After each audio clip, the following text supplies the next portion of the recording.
தாவர மரபணு வளங்களை பாதுகாத்தல். தாவர மரபணு வளங்களை பாதுகாத்தல்ல முதல் பகுதியாக மரபணு வளக்கூறு பாதுகாத்தல், அதாவது ஜெம் பிளாசம், அதை நம்ம எப்படி சேமித்து வைக்கிறோம். இது எந்த நோக்கத்துக்காக உருவாக்கப்பட்டதுன்னா, பயிர் பெருக்க நோக்கத்திற்காக தாவரத்தினுடைய விதை, மகரந்தம் போன்றவற்றை நம்ம என்ன பண்ணுறோம்னா பாதுகாத்து பராமரிக்கிறோம். இந்த தொழில்நுட்பத்துக்கு பேர் மரபணு வளக்கூறு பாதுகாத்தல் அப்படின்னு சொல்கிறாங்க. இந்த மரபணு வளக்கூறு பாதுகாத்தல் தொழில்நுட்பத்தில் நாம் தாவர பாகங்களான விதைகள், மகரந்தம் ஆகியவற்றை விதை வங்கி, மகரந்த வங்கி அதுக்குள்ளே நம்ம சேமித்து வைக்கிறோம். எதுக்காக நாம் சேமித்து வைக்கிறோம் இதை அப்படின்னு பார்க்கும்போது, உயிர்ப்பு தன்மை அப்படியே இருக்கும். நம்ம சேமித்து வைக்கும்போது என்ன மாதிரியான உயிர்ப்பு தன்மை அதுக்கு இருந்ததோ அது அவ்வாறே வைத்து பாதுகாக்கப்படுகிறது. நமக்கு எப்போ தேவையோ அப்போ இந்த விதை மற்றும் மகரந்தத்தை எடுத்து கலப்பினம் செய்து மற்றும் பயிர் பெருக்கத்துக்காக புதிய வகை தாவரங்களை உருவாக்கத்துக்காக இதை நம்ம சேமித்து வைக்கிறோம். அடுத்தது மரபணு வளக்கூறு பாதுகாக்கத்தில் மரபணு வங்கி, நம்ம முன்னாடி என்ன படித்தோம், விதையை சேமித்து வைக்கிற விதை வங்கி, மகரந்த தூளை சேமித்து வைக்கிற மகரந்த வங்கி, இது ரெண்டும் இருக்குது. அடுத்தது மரபு பொருளான டிஎன்ஏ, அதை நாம் சேர்த்து வைக்கலாம். இந்த டிஎன்ஏ நம்மளுக்கு எங்கேருந்து கிடைக்குது அப்படின்னு பார்க்கும்போது, மேம்படுத்தப்பட்ட பண்புகளை கொண்ட உயிரினங்கள்லேருந்து டிஎன்ஏக்களை பிரித்தெடுத்து மரபணு வங்கியில் நாம் சேமித்து வைக்கிறோம். இந்த டிஎன்ஏவிலேருந்து நம்மளுக்கு என்ன கிடைக்குதுன்னா உயிரி பன்ம பேனல், உணவு பாதுகாப்பு, அதுக்காக நாம் இதை சேமித்து வைக்கிறோம். இப்போ திரும்பவும் ஒரு முறை, மரபணு வளக்கூறு பேணுதல், தாவர பாகங்களான விதையை விதை வங்கிலையும் அதே மாதிரி மகரந்தத்தை மகரந்த வங்கிலையும் சேமித்து வைக்கிறோம். இதோடு மட்டும் இல்லாமல் தாவரத்தினுடைய மரபணு டிஎன்ஏ மரபணு வங்கியில் சேமித்து வைக்கிறோம். இந்த 3 பொருட்களும் பயிர் பெருக்க நோக்கத்திற்காக நம்ம சேர்த்து வைக்கிறோம். இதிலிருந்து நம்ம கலப்பினங்களை உருவாக்க முடியும். இதனால் உயிரி பன்ம பேணல் நம்மளால் செய்ய முடியும். உணவு பாதுகாப்பிற்கு வழிவகை செய்ய முடியும். உறை குளிர் பாதுகாப்பு, கிரையோ ப்ரிசர்வேஷன், இதோட இன்னொரு பேர் உறை குளிர் வெப்பநிலை பாதுகாப்பு பேணல் அப்படின்னு சொல்கிறோம். நம்ம ஏற்கனவே சேமித்து வைக்கிறோம் இல்லையா, மரபணு, விதை, மகரந்தம், அதே மாதிரி தாவர பாகங்களான சிதைவடையும் நிலையில் உள்ள புரோட்டோபிளாஸ்டுகள் அல்லது சிதைவடைகின்ற புரோட்டோபிளாஸ்டுகள், செல்கள், திசுக்கள் எல்லாத்தையும் நம்ம என்ன பண்ணுறோன்னா -96 டிகிரி செல்சியஸ் வெப்பநிலைக்குள்ள திரவ நைட்ரஜனுக்குள்ளே வைத்து சேமிக்கிற நிகழ்ச்சிக்கு பேர் உறைக்குளிர் பாதுகாப்பு அப்படின்னு பேர். இப்போது இதில் நாம் அதீத குளிர் வெப்பநிலையில் இந்த பொருட்களை நாம் சேமித்து வைக்கிறோம். இதில் என்னெல்லாம் ஆகுது, இதனால் நம்மளுக்கு என்ன நடக்குது அப்படின்னு சொல்லி பார்க்கும்போது, நம்ம சேமித்து வைக்கிற பாகங்களான அந்த செல்கள், திசுக்கள், அதில் வேதிய செயல்பாடுகள் என்ன ஆகுதுன்னா, நொதிகளினுடைய செயல்பாடு, வேதி செயல்பாடு இரண்டும் அதீத குளிர்நிலைக்கு போகும்போது அளவு குறைந்துடும் அல்லது நின்று போயிடும். அப்போ நாம் என்ன பண்ணுறோம், அந்த செல்கள், திசுக்கள், புரோட்டோபிளாஸ்டுகளை உறக்க நிலையில் சேமித்து வைக்கிறோம். அப்போ நம்ம திரும்பவும் அதை நம்ம பயன்படுத்தணும்னா இயல்பான சூழ்நிலை வெப்பநிலைக்கு வந்து படிப்படியாக கொண்டு வந்து அப்புறம் மேற்கொண்டு நம்ம ஆராய்ச்சிகளை செய்ய முடியும். அப்போ நேரடியாக இந்த பொருளை வந்து உறைய வைக்கலாமா அப்படின்னா இல்லை, அது மாதிரி பயன்படுத்த முடியாது. இதற்காக வேதிப்பொருட்களான டைமெத்தில் சல்ஃபாக்சைடு, கிளிசரால் அல்லது சுக்ரோஸ், இந்த பொருட்களை நம்ம எந்த பொருளை சேமித்து வைக்கிறோமோ அந்த பொருள் மேலே சேர்த்து உறைக்குளிர் பாதுகாப்பில் வைக்கணும். இல்லைன்னா உறைக்குளிர் பாதுகாப்பு காரணமாக தாவரங்களில் செல்லினுடைய அமைப்பில், திசுக்களில் பாதிப்பு ஏற்படாமல் தடுக்கலாம். அப்போ இந்த பொருளோட பேர் என்ன, உறைக்குளிர் பாதுகாப்பு செயல் பாதுகாப்பான்கள் அப்படின்னு சொல்லிட்டு பேர். அதாவது நம்ம சேமித்து வைக்கிற செல் பாகங்கள், புரோட்டோபிளாஸ்டுகள் ஆகியவற்றினுடைய உயிர்ப்பு தன்மையில் எந்த பாதிப்பும் ஏற்படாமல் அவங்கள பாதுகாக்கிற வேலையை இந்த வேதிப்பொருட்களான டைமெத்தில் சல்ஃபாக்சைடு, கிளிசரால் அல்லது சுக்ரோஸ் ஏதேனும் ஒன்று கலந்து நம்ம வைக்கும்போது உயிர்ப்புத்தன்மை பாதிக்காமல் நம்ம எவ்வளோ நாள் வச்சுருந்தாலும் உயிர்ப்பு நிலையோடு இருக்குது. அப்போ இந்த உறைக்குளிர் பாதுகாப்பு நிகழ்ச்சியில் இவங்க முக்கியமான வேதிப்பொருட்களாக இருக்கிறாங்க. அடுத்து நம்ம பார்க்க போகிறது அறிவுசார் சொத்துரிமை, இன்டலெக்சுவல் ப்ராப்பர்ட்டி ரைட். அதாவது அறிவுசார் சொத்துரிமை. நீங்கள் போன பாடத்தில் படிச்சிருப்பீங்க இல்லையா, மரபணு மாற்றி அமைக்கப்பட்ட தாவரங்கள், களைக்கொல்லி எதிர்ப்பு திறன் கொண்ட தாவரங்கள், பூச்சிக்கொல்லி எதிர்ப்பு திறன் கொண்ட தாவரங்கள், ஃப்ளேவர் சேவர் தக்காளி, அது மாதிரி உயிரியல் தொழில்நுட்பத்தை பயன்படுத்தி இப்போ நாம் ஒரு பொருளை உருவாக்குறோன்னா அந்த பொருளுக்கு முழு உரிமை நம்மளுக்கு தான் இருக்குது. அப்போ அது நம்மளுடைய சொத்து. அதுக்காக நம்மளுக்கு கிடைக்கிற அந்த உரிமம், அதை பற்றி படிக்கிறது தான் வந்து அறிவுசார் சொத்துரிமை. அப்போ அறிவுசார் சொத்துரிமைனா என்ன அப்படின்னு பார்க்கும்போது, பிரித்தறிய முடியாத மனித அறிவின் படைப்புகள். இப்போ நம்ம அறிவை பயன்படுத்தி நம்ம புதுசாக ஒரு கண்டுபிடிப்பை உருவாக்குறோம். அந்த படைப்பு, அதற்கான பதிப்புரிமம், காப்புரிமம்னா காப்பிரைட்ஸ் மற்றும் வணிக முத்திரைகள், இதெல்லாம் நம்மளுக்கு அந்த உரிமை கொடுக்குது. என்ன உரிமை? அறிவுசார் சொத்துரிமை. நம்ம என்ன பண்ணுறோம்? நம்முடைய அறிவை பயன்படுத்தி புதிய ரகமான ஏதேனும் ஒரு தாவரத்தை நம்ம உருவாக்கணும்னா அந்த தாவரத்துக்கான முழு காப்புரிமமும் நம்மளுக்கு தான். அது நம்மளோட உரிமை, நம்ம அறிவினால் உருவாக்கப்பட்டது. அதில் நம்மளுக்கு என்ன கிடைக்குதுன்னா முதன்மையான சில உரிமைகள். என்னென்ன உரிமை? அந்த படைப்புக்கான பதிப்புரிமை, காப்புரிமை மற்றும் வணிக முத்திரை. இதற்கான முதன்மை உரிமைகள் நமக்கு வழங்கப்படுகிறது. இதை தவிர பிற சில உரிமைகளும் நமக்கு கிடைக்குது. என்னென்னா, ஒன்று வணிக ரகசியம், அந்த பொருளை விளம்பரப்படுத்துவதற்கான உரிமை. உயிரி தொழில்நுட்பவியலில் வணிக உற்பத்திக்காக மாற்றப்பட்ட நுண்ணுயிரிகள், தாவரங்கள் மற்றும் தொழில்நுட்பங்கள், அதை யார் உருவாக்குனாங்களோ அந்த பர்டிகுலர் பர்சனுக்கே உரிய சொத்து, அந்த கண்டுபிடிப்பாளர்களுக்கே உரிய சொத்து. அவங்க என்ன பண்ணலாம்? அந்த பொருள் மேலே முழுமையான உரிமையை கொண்டாட முடியும். அதை வந்து யாரும் எதிர்க்க முடியாது. அதுக்கான வழிவகையை இந்த சட்டம் அவங்களுக்கு செஞ்சு கொடுக்குது. இந்த கண்டுபிடிப்பாளர்களின் உரிமையை நம் நாட்டில் அதனால் உருவாக்கப்பட்ட சட்டங்களால் பாதுகாக்கப்படுகிறது. இந்த அறிவுசார் சொத்துரிமை அந்த கண்டுபிடிக்கப்பட்ட நபருக்கு என்னெல்லாம் வகையில் நன்மையை தருது அல்லது பாதுகாப்பு தருது அப்படின்னு சொல்லிட்டு பார்க்கும்போது, அவருக்கு தேவையான காப்புரிமம் தருது, அந்த பொருளுக்கான வணிக ரகசியம் அந்த பாதுகாப்பை தருது, வணிக முத்திரை, அந்த பொருளுடைய வடிவமைப்பு, புவிசார் குறியீடு ஆகியவற்றை பாதுகாப்பதற்கான அனைத்து உரிமைகளையும் இந்த அறிவுசார் சொத்துரிமை கொடுக்குது. ஒவ்வொரு நாட்டிலையும் இந்த சொத்துரிமை காப்புரிமம் செய்கிற ஆண்டுகள் வந்து வெவ்வேறு மாதிரி இருக்கும். அடுத்து நம்ம பார்க்க போகிறது காப்புரிமம். நாம் ஏற்கனவே சொன்னோம், மரபு பொறியியல் முறையில் நாம் விரும்பும் பண்பு கொண்ட வேறொரு உயிரினத்தினுடைய டிஎன்ஏவை நாம் விரும்பும் தாவரத்துக்குள்ளேயோ அல்லது நுண்ணுயிருக்குள்ளேயோ செலுத்தி மரபணு மாற்றியமைக்கப்பட்ட நுண்ணுயிர் அல்லது தாவரங்களை உருவாக்கும் போது அந்த பொருளுக்கு நாம தான் உரிமையாளர். அப்போ அதுக்காக நாம் வாங்குகிற உரிமம் பேர் காப்புரிமம், காப்பிரைட்ஸ்ன்னு சொல்கிறோம். இந்த காப்புரிமம் என்பது கண்டுபிடிப்பவருக்கு, உருவாக்கப்பட்டவருக்கு, அதாவது அந்த பொருளை உருவாக்கினவங்க யார் அதை கண்டுபிடிச்சாங்களோ அதே பர்சன், அவங்களுக்காக கொடுக்கப்படுகின்ற ஒரு சிறப்பு உரிமை. அவங்க என்ன பண்ணலாம்? இந்த காப்புரிமை வாங்கின பிறகு சாதாரணமாக மற்ற பொருட்களை நாம் பயன்படுத்துகிற மாதிரி அதனை விற்கலாம், விளம்பரத்துக்காக பயன்படுத்தலாம், வாடகை விடலாம். எல்லா உரிமையும் அவங்களுக்கு இருக்கு.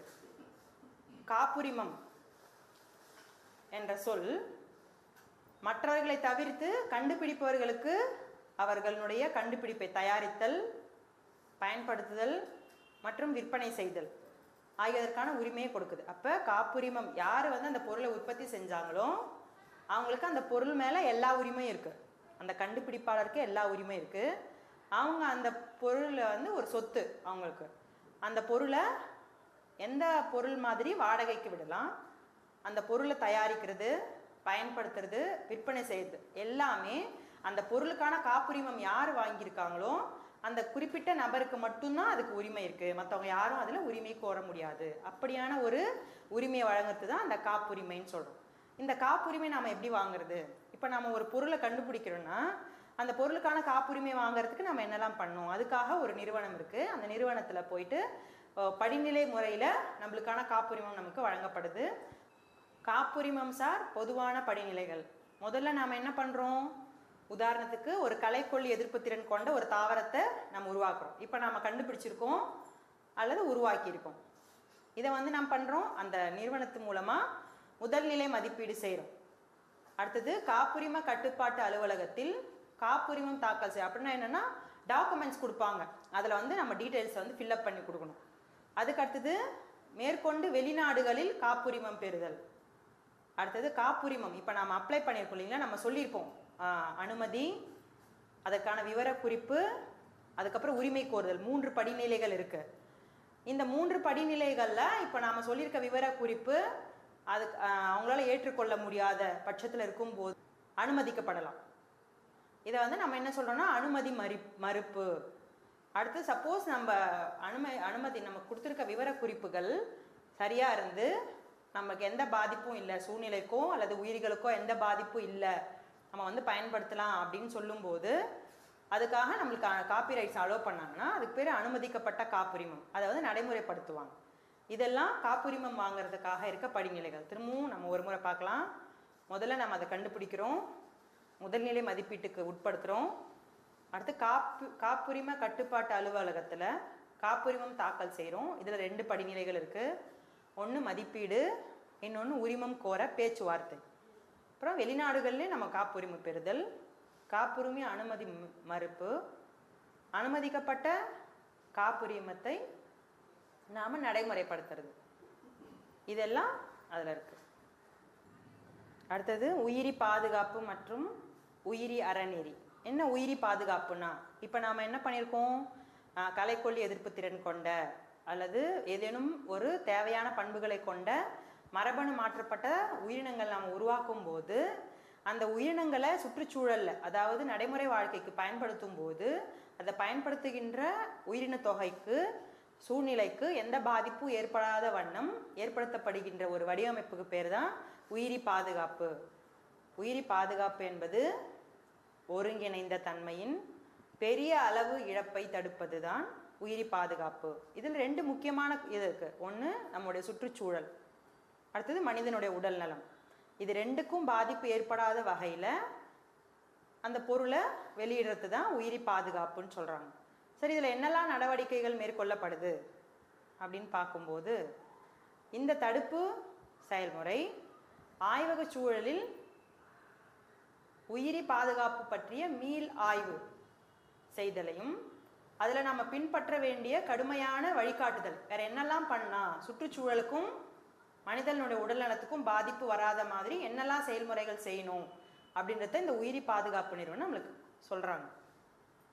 உயிரி தீங்கு விளைவிக்கும் பொருட்களை கையாளும் பல ஆய்வகங்களில் அவங்க பயன்படுத்துகிற நுண்ணுயிரிகள், தீங்கு விளைவிக்கக்கூடிய நுண்ணுயிரிகளினுடைய மேலாண்மை மதிப்பீடு மற்றும் உயிரி பாதுகாப்பு உறுதி செய்யும் நடைமுறைகளையும் இதில் நாம் மேற்கொள்கிறோம். இத்தகைய நடைமுறைகளை பின்பற்ற தவறினால் தீங்கு விளைவிக்கும் நுண்ணுயிர்கள் நம்ம சுற்றுச்சூழலில் பாதிக்க ஏற்படும் போது நோய்க்காரணிகளால் அதிக அளவு பாதிப்பு ஏற்படுது. அப்போ உயிரி பாதுகாப்புனா என்ன, ஒரு புதிதாக ஒரு பொருளை நாம் உருவாக்கும் போது அந்த உருவாக்கப்பட்ட பொருள்னால மனிதனுடைய உடல் நலத்துக்கும் சுற்றுச்சூழலுக்கும் எந்த பாதிப்பும் வராமல் அதை பார்க்கறது தான் இந்த உயிரி பாதுகாப்பு அதனுடைய முக்கியமான அம்சம். அடுத்து நம்ம கண்டுபிடிச்ச பொருள் இருக்கு இல்லைங்களா, அது மூலமாக அறம்சார், அதாவது எத்திக்கல் இஷ்யூஸ், அடுத்தது சட்டப்பூர்வமான அதில் ஏற்படக்கூடிய சட்ட சிக்கல்கள் மற்றும் சமூக விளைவுகள். இப்போ நம்ம மனித உடல் நலம், சுற்றுச்சூழல் அது மாதிரி சொன்னோம் இல்லைங்களா, அதில் என்னெல்லாம் பாதிப்பு வருது, அந்த பாதிப்புகள்லாம் ஏற்படாத வண்ணம் இந்த செயல்முறையை நாம் நடைபடுறது. அதுதான் உயிரி அறநெறி, அறம்சார், சட்டப்பூர்வமான மற்றும் சமூக விளைவுகள், அதாவது எத்திக்கல், லீகல், சோஷியல் இம்ப்ளிகேஷன்ஸ், இதெல்லாம் நம்ம பார்க்கணும். ஒரு மரபணு மாற்றப்பட்ட அல்லது புதிய ரக உயிரினங்களை சுற்றுச்சூழலுக்கு விடுறதுக்கு முன்னாடி இந்த முறைகளெல்லாம் நம்ம பின்பற்றினா தான் அந்த பொருளை சமுதாயத்தில் நாம் அறிமுகம் செய்ய முடியும். அடுத்து நம்ம பார்க்க போகிறது உயிரி அறநெறி. அதாவது இப்போ நம்ம மரபு பொறியியல் மற்றும் எல்லா தொழில்நுட்பங்கள்லையும் நேரடியாக நம்ம மரபு பொருளை கையாள்வதனால ஏற்படக்கூடிய விளைவுகள், அதுதான் நம்ம அறம்சார், சட்டப்பூர்வமான மற்றும் சமூக விளைவுகள் அப்படின்னு சொல்கிறோம். இதில் உயிரி அறநெறி அப்படின்றது ஒரு மேம்பட்ட உயிரியல் மற்றும் மருத்துவத்தில் காணப்படும் அறம் சார்ந்த பிரச்சனைகளை பற்றி படிக்கிற ஒரு படிப்பு. இதில் நம்ம என்ன பற்றி யோசிக்கிறோம் அப்படின்னு பார்க்கும்போது, உயிரியல் மற்றும் மருத்துவத்தில் ஏற்பட்டுள்ள முன்னேற்றங்கள்லேருந்து இந்த சமுதாயத்துக்கும் சூழ்நிலைக்கும், அதாவது சமுதாயத்தில் இருக்க உயிரினங்களுக்கும் சூழ்நிலைக்கும் என்னெல்லாம் பாதிப்புகள் வரும் அதை நாம் முன்கூட்டியே அதுக்காக என்னெல்லாம் பாதிப்புகள் வரும், மரபணு மாற்றப்பட்ட தாவரங்களை பயன்படுத்தும் போது சில எதிர்விளைவுகள் வரும் கண்டிப்பாக. அது மாதிரி வர முன்னாடி அது மாதிரி ஏற்பட்டுச்சுன்னா அதுக்கான நடவடிக்கைகள் என்ன செய்யணும், அப்போ அந்த பொருளை வந்து சமுதாயத்தில் விடலாமா இல்லையா, எல்லாத்தையுமே நாம் என்ன பண்ணுறோம், இந்த உயிரி அறநெறி சார்ந்த இந்த அமைப்பில் அதை பற்றி விவாதித்து அந்த பொருளுக்கான வெளியிடுவதற்கான அனுமதியை நாம் இது மூலமாக தான் கொடுக்க முடியும். இதில் இந்த உயிரி அறம் அப்படின்னு சொல்கிறாங்க இல்லையா, இதோட முக்கியமான நோக்கம் என்னென்னா நகலாக்கம், மரபணு சிகிச்சை, ஜீன் தெரப்பின்னு சொல்லுவாங்க இல்லையா, அதே மாதிரி. அப்புறம் உயிர் நீட்டிப்பு, மனிதனுடைய உயிர் நீட்டிப்பு, மனித மரபணுசார் பொறியியல். அடுத்தது வான்வெளியில் உயிர் தொடர்பான வான் அறநெறி, மாற்றப்பட்ட டிஎன்ஏ, ஆர்என்ஏ மற்றும் புரதங்கள், அந்த அடிப்படை மூலக்கூறுகளை கையாளுதல். என்னென்னா நகலாக்கம், மரபணு சிகிச்சை, உயிர் நீட்டிப்பு, மனித மரபணுசார் பொறியியல், வான்வெளியில் உயிர் தொடர்பான வான் அறநெறி மற்றும் மாற்றப்பட்ட டிஎன்ஏ, ஆர்என்ஏ மற்றும் புரதங்கள் மூலம் அடிப்படை உயிரியலை கையாளுதல். இதெல்லாம் உள்ளடக்கிய இந்த தொழில்நுட்பம், உயிரியல் தொழில்நுட்பத்தில் இதெல்லாம் நம்ம கையாளுறோம். நகலாக்கம் என்பது ஜீன் நகலாக்கம், அப்புறம் உடலில் நகலாக்கம் இருக்கு இல்லைங்களா, அது. மரபணு சிகிச்சைனா ஒரு நோய்க்காக மருந்து பொருட்களுக்கு பதிலாக மரபணுவை மாற்றி அதில் சிகிச்சை கொடுக்கறது. உயிர் நீட்டிப்புனா ஆயுட்காலத்தை வந்து அதிகரிக்கிறதுக்காக செய்யப்படுகின்ற தொழில்நுட்பம். மனித மரபணுசார் பொறியியலில் பார்த்திங்கன்னா அதில் இது இருக்கு, தேவையான மரபணுக்களை கொண்ட ஒரு உயிரினத்தை உருவாக்க முடியும். அடுத்தது வான்வெளியில் உயிர் தொடர்பான வான் அறநெறி, இது எல்லாத்தையும் உள்ளடக்கிய ஒரு நோக்கம்தான் உயிரி அறத்தினுடைய நோக்கம். உயிரி தொழில்நுட்பவியலில் ஏற்பட்டுள்ள இந்த வளர்ச்சிகள் வருங்கால பரிணாமத்தை பாதிக்கும். அதே மாதிரி புதிய நெறிமுறைகள் தேவையை உருவாக்கும். இவற்றிலுடைய உயிர் மற்றும் அதனுடைய அடிப்படை உயிரி பண்புகள், அமைப்புகளை மதிக்கும் உயிரி நெறிகள் எல்லாமே இந்த அறநெறி சார்ந்த நோக்கத்தில் நமக்கு இருக்கு.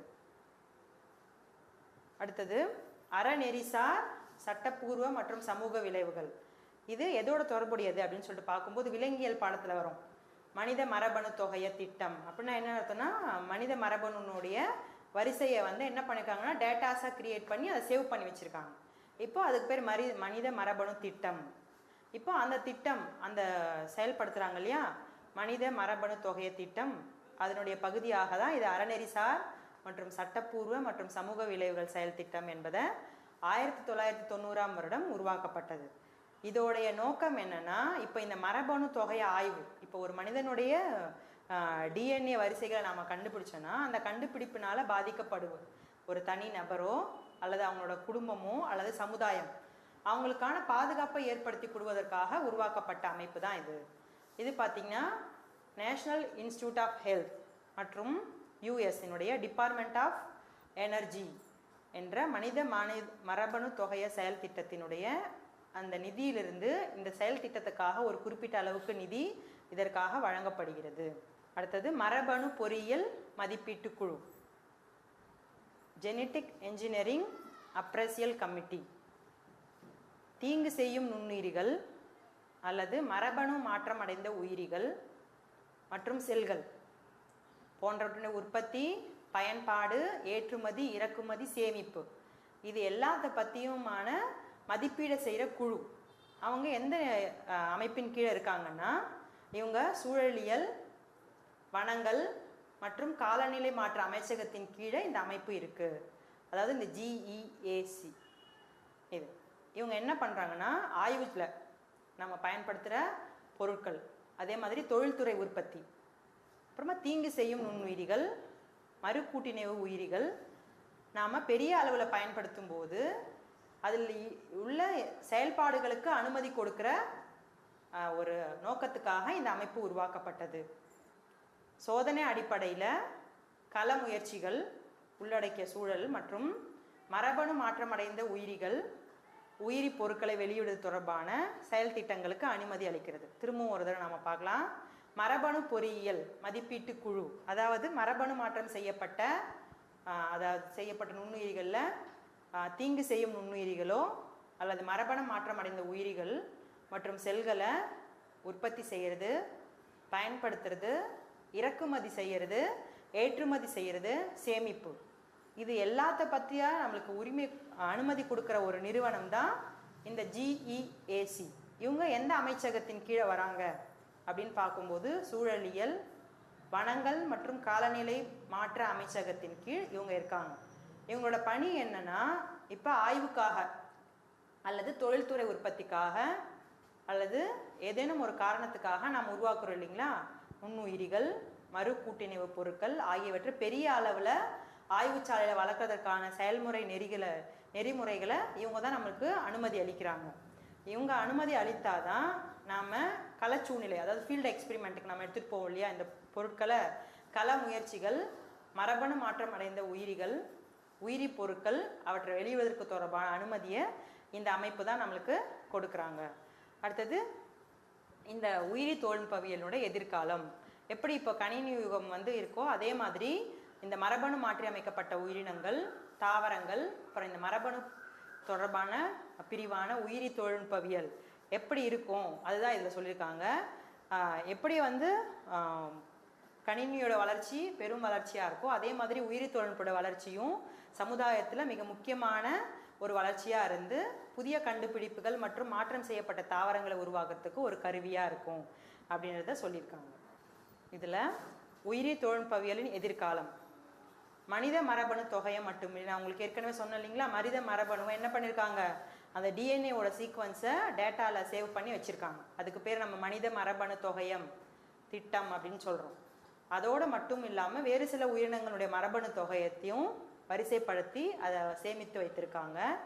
இதில் வணிக நோக்கில் ஒரு ஒருங்கிணைந்த அறிவியல் ஆராய்ச்சியாக அதை நம்ம எடுத்திருக்காங்க. இது இந்த உயிரி தொழில்நுட்ப வளர்ச்சி புதிய அறிவியல் புரட்சிக்கு ஒரு வழியாக இருக்கும் அப்படின்ற கருத்தை நம்ம சொல்கிறோம். அடுத்தது இந்த புரட்சியின் காரணமாக மனிதனுடைய வாழ்க்கை, அதாவது மக்களுடைய வாழ்க்கையும் எதிர்காலம் அது எல்லாமே உயிர் தொழில்நுட்பத்தில் வச்சு பல மாற்றங்கள் முன்னேற்றங்கள் அடைந்திருக்கும் அப்படின்றத இங்கே சொல்லியிருக்காங்க. அப்போ உயிரி தொழில்நுட்பவியல் மூலமாக மக்களுக்கு கிடைக்கக்கூடிய எதிர்காலம் மேம்பட்டதாக இருக்கும் அப்படின்ற கருத்தை பதிவு செய்கிறாங்க. செல்வங்களே, இது வரைக்கும் நாம் தாவர திசு வளர்ப்பு என்ற தலைப்பில் தாவர திசு வளர்ப்புனா என்ன, நாம் அதை எதுக்காக பயன்படுத்துகிறோம், அதுக்கடுத்தது அதில் இருக்க அடிப்படை கொள்கைகள், அடுத்தது வளர்க்கின்ற அடிப்படை தொழில்நுட்பம், அதோட வகைகள், அடுத்தது செயற்கை விதை உருவாக்கம், வைரஸ் அற்ற தாவரங்கள் வளர்ப்பு, தாவர மீளுருவாக்க வழித்தடம், அது மாதிரி ஒவ்வொரு படிநிலை எல்லா இதுவும் நம்ம படிச்சுட்டு வந்திருக்கோம். இப்போ நாம் பார்க்க போகிறது இந்த பாடம் சம்பந்தமான கேள்விகள். முதல்ல இருந்து இந்த பாடத்தை நம்ம உற்று கவனித்திருந்தா இந்த வினாக்களுக்கு எளிமையாக விடையளிக்க முடியும். வைரஸ் அற்ற தாவரங்கள் எந்த வளர்ப்பு முறை மூலமாக உருவாக்கப்படுகிறது? வைரஸ் அற்ற தாவரங்கள் கீழ்கண்ட எந்த வகை மூலமாக, நம்ம திசு வளர்ப்பினோட வகைகள் படிச்சோம் இல்லைங்களா, 4 வகை, அதில் எந்த வகை மூலமாக வைரஸ் அற்ற தாவரங்களை நம்மளால் உருவாக்க முடியும்? அதுக்கான ஆப்ஷன்ஸ் சொல்கிறேன். 1 உறுப்பு வளர்ப்பு, 2வது குறிப்பு ஆக்கு திசு வளர்ப்பு, 3வது புரோட்டோபிளாச வளர்ப்பு, 4வது செல் வளர்ப்பு. கேள்வி மீண்டும் சொல்கிறேன். வைரஸ் அற்ற தாவரங்களை எந்த வளர்ப்பு முறையின் மூலம் உருவாக்கலாம்?